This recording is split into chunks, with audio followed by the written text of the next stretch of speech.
காற்றழுத்த தாழ்வு பகுதி தாழ்வு மண்டலமாக வலுவடைந்து புயல் சின்னமாக மாறும் வாய்ப்புள்ளதால் தமிழகத்தில் கனமழை பெய்யும் என்று எச்சரிக்கப்பட்டுள்ளது.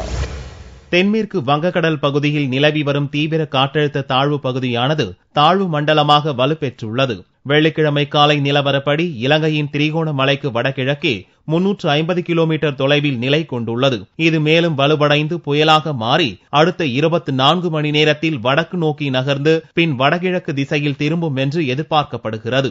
இதனால் அடுத்த 24 மணி நேரத்தில் தமிழகத்தின் கடலோர மாவட்டங்களிலும் உள் மாவட்டங்களில் சில இடங்களிலும் கனமழைக்கு வாய்ப்பு உள்ளதாக தெரிவித்த சென்னை வானிலை மைய இயக்குநர் ரமணன் மீனவர்கள் ஆழ்கடலுக்கு செல்ல வேண்டாம் என்றும் கேட்டுக் கொண்டார். காலை 8 மணி அளவிலே இலங்கையில் உள்ள திரிகோணமலைக்கு வடகிழக்கு 350 கிலோமீட்டர் தொலைவில் நிலை கொண்டுள்ளது. இது மேலும் வலுப்பெறும் என்று எதிர்பார்க்கப்படுகின்றது. இது முதலில் வரும் 48 மணி நேரத்திற்கு வடக்கு நோக்கி நகர்ந்து பின்பு வடகிழக்கு திசையில் திரும்பும் என்று எதிர்பார்க்கப்படுகின்றது. அடுத்த 24 மணி நேரத்திலே கடலோர மாவட்டங்கள் ஒரு சில இடங்களில் வந்தால் அதிகம்.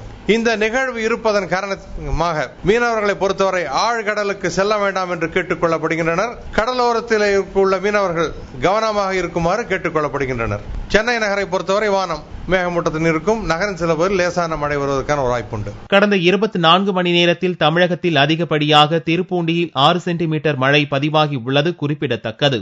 நாகப்பட்டினம் மற்றும் டெல்டா மாவட்டங்களில் கடந்த 4 நாட்களாக பரவலாக மழை பெய்து வருகிறது.